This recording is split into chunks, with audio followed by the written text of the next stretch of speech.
Good morning mga ka-viewers. Uy, ginoo ko. Giingnan kong ibit nga naa na daw ang manok na lutuonon. Na daw manok na lutuonon, oh. Dili gyud ko pasalig aning luto. Kay ang templada. Basi di sila mauyon. Mong siya ra gyud bahalaan ni. Siya ray bahalaan ng manok. Iya kong gitugon nga ina na daw manok. Ready na daw ang manok na ihaw na. Pero siya ray luto ana kay di ko kabalo sa magustuhan nila nga templada.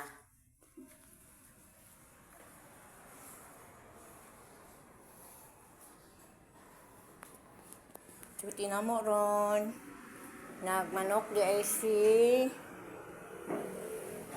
ibet. Nagmanok di ay siya. Thank you for watching mga ka-viewers.